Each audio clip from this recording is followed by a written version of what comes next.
I think build videos with long intros are super cringe. Nobody cares. Here's what the build does: big breaches, big gear, good appropriate magic find. Here's a video showing how quickly the entire screen can blow up while you're mapping, and here's a video showing how fast a boss can die. Here's the gear I used to do it, and here's the passive tree. Some quick facts: I started playing this when I was level 88, currently 95, moved away from crit wave to go to this, have stuck to it for about 3 weeks now, playing every night. Took me about 3 to 4 divines to get started, and currently my set's worth about 50 to 100 divines just from its bounties and the money it makes. A little bit of care managing the Atlas map, juicing properly, whatever, has it making multiple divines an hour. 1 to 2 of those are just dropping on the floor as I'm playing. This is a function of time and commitment. It's not ability. Sticking to it's more important than anything. So by this point, I'm sure you've decided to either stay or leave. So I'll go more in depth, assuming that you care if you're staying. So this build shows up in a few different variants in other places on YouTube. I firmly believe I have the best version of this build. And the reason is no more complicated than the fact that I just stuck with it. I don't have a need to get videos out, maintain an audience, anything like that. Try different builds, show variety in the game. I just stuck with this. I went through, a bunch of survivability phases, spirit phases, speed clear phases that, I had to address problems with. I found endless problems with other people's builds. They just kind of crumble at some point. They're like, oh, I'll stick a tier 15 in a pretty easy map, a Waystone, and I'll go, and it does it. Oh, look, it's great. You challenge those builds and they crumble. I use, these clips that you're seeing are from tier 16 corrupted, irradiated maps. And sometimes I even instill them with a ton of emotion before I Valorb all the Waystones to try to get 16s. So these are like the hardest maps the game can generate, and the build holds up. And I think that says everything. I challenge you to actually find those other builds like this, doing a lot of this stuff and explaining really why it works. All right, let's look at what's going on a little bit. I'm going to say up front, don't look at your sheet damage too much here. Like, it's one of the biggest traps. There's so much extra happening when you're fighting. This can almost go up by 5x when you're actually doing things. So what the build is making use of is the Herald's ability for mostly ice and thunder to chain off of each other. You load the thunder with the ice stuff, you load the ice stuff with the thunder stuff. It goes boom, boom, boom, boom, boom every time you kill it. As long as there's density, it just never stops. If you don't know the intricacies about how it works, go look it up. Like, the fact that these say 12k, 13k means nothing. They just, if something never stops, it's obviously like somewhat infinite, isn't it? What we're really making use of here is, this cluster on the tree here, where you have all of these 3 nodes where if you do ignite damage, shock damage, or chill damage, you get 30% extra damage for for like 4 seconds until you do it again. I'm using Herald of Ash, just a low level one. Just matters that it's just you're igniting, not the power of the ignite, because you want to trigger getting 30% elemental damage. And then the weapons have 30% elemental damage each in there. They are better than Iron Runes. So just those things alone, you're up to quite a bit of elemental damage itself. You're up to like more than 100%, 150% just there. So you start to have those things, right? You layer in these nodes here where you're doing more flat damage. If you've done a critical hit in the last 8 seconds, you're doing 36 more here. So you're already up to 66 there. You got this guy, you're doing, 25 more crit damage bonus. So I know those are flat and, that's not necessarily flat, but you can see how everything stacks up. So you make use of these. And, basically the build has momentum. It kind of gets going. And once you get going, you just start to do an insane amount of damage. Like I said, it goes up by about 5x. Everything else on the tree is just focused on offense or survivability. And The offense is all crit. These are all crit clusters here. You never touch these. You never touch these down here. I mean, you're into the Herald thing to do 50% more damage while you're affected by Herald of Thunder, so, or the Herald, sorry, all this stuff that you can see here. It's just this big stacking thing. You never touch these. You want to get as many as possible. You never touch these. I tried. It doesn't work. Just trust me. More important than the defense here is all this build up for freeze build up. You think it's not important until you realize it is. These two here are kind of important. Again, you get 50% damage increase against frozen enemies. Think about that for a second. I mean, what are we up to now? Like 300, 400, 500%? You never touch these. They're too important. Your little chaos inoculation. Obviously, that's kind of free. And then these are just survivability. And, you know, it's hard to get. Sometimes you need to get attributes. In the middle here, I have like just a crazy amount of offense, but I do have resonance. That's how I get my frenzy charges to use charge staff. Charge staff goes on top of everything we just talked about. So when you put your charge staff on, you basically start to go nuts, and that's what's really causing the crazy amount of damage. It's a lot of damage as it is, but like the crazy amount of damage comes from charge staff. The reason is that charge staff is going to kind of give you the Elon build, I guess people kind of call it, where using Ice Strike and Charge Staff, and it's really fast. It does a lot of shocking, which, you know, gives you more plus percentage damage. It increases the magnitude of your shocks, gives you more plus percentage damage. It maims. Maim is going to give you a flat physical damage increase, so you have even more. It's not just about the slow. You have your blind again.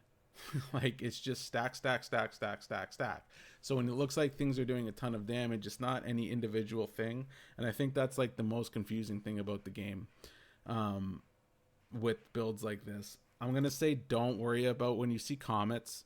I was really lucky to get a really expensive chest.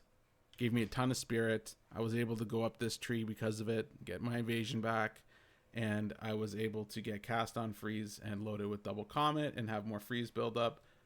That's not going to happen to you probably, unless if you're just starting out. So just ignore that. It really didn't have that until like last week. Defensively, Wind Dance or Grim Feast. One thing has to go with this always between Grim Feast and Ghost Dance. I think it's Ghost Dance that goes. It's not Grim Feast that goes. Just in case you're wondering, Combat Frenzy gives me my power charges, and it's just 3 power charges and 3 stacks of charge staff. That's it. There's nothing fancy. The only other thing that's kind of specific in here is having a rage on hit gem. Again, just stacks up. Plus, you know, you read it. Like, it's insane. You know, sorry, rage. 1% attack damage per rage gained. Maximum of 30. It's just free. So just the longer you're hitting stuff, the better you are. Other videos say go into here, all this stuff. You don't have the points for this. And the energy shield recharge fight is a losing fight to fight. You're not going to have the points for it. You're just going to have to get beefy and just don't let things get close to you.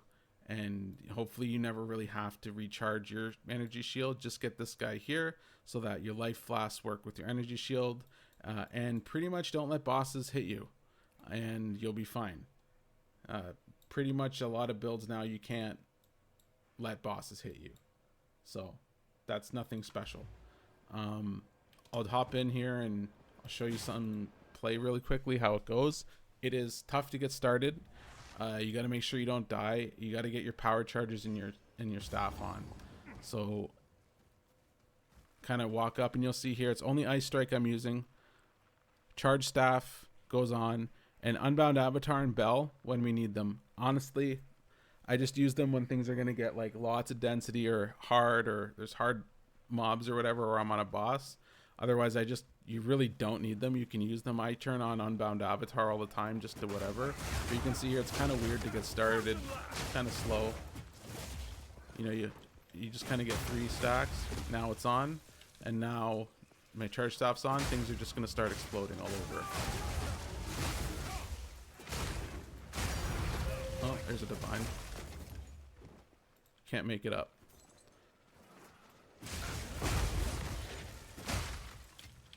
And I mean, with the, you know, gearing is the hardest part because you want to get your magic fine with the gear, right? And all the stats and get the magic fine with it. 150, you're good to go.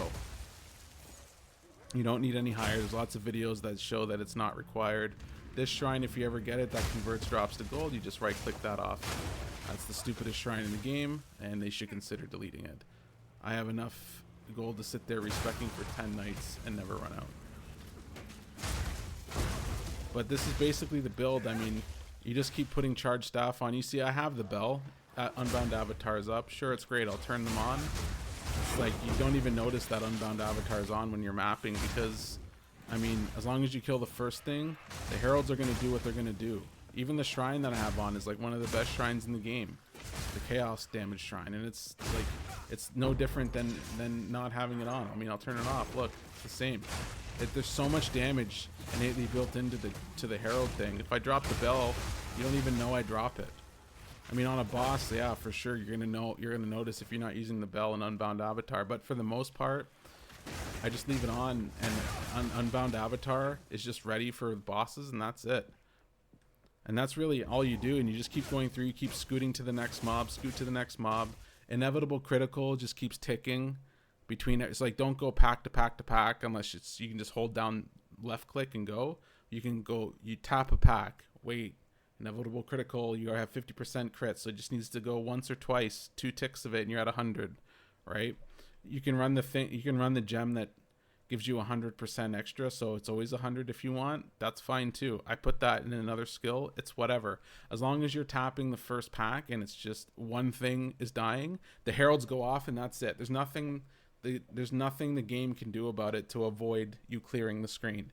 It doesn't matter how much extra boost you have. If you get the poof, I call it going, the poof is going. End of story.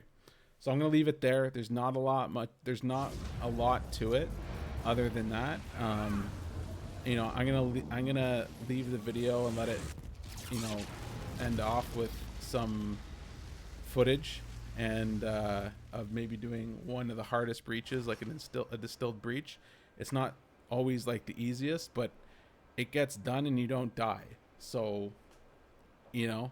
And it's a build you can use for like 4 or 5 divs. And I just found one. So once you have the magic find, you get the good waystones. You can do all the maps. You're not dying. I mean, there's some in like, you know, I've done a lot in here, and I'm just in the process of juicing another pack. But you can see here, like, you know, some of these. There's not a lot here, but you can see like these are, you know, once they get juiced with breaches, they can be pretty good money, and that's kind of it. So I'll leave it there. If there's any questions, maybe I'll make another follow-up video. I don't know. See you later.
Bye.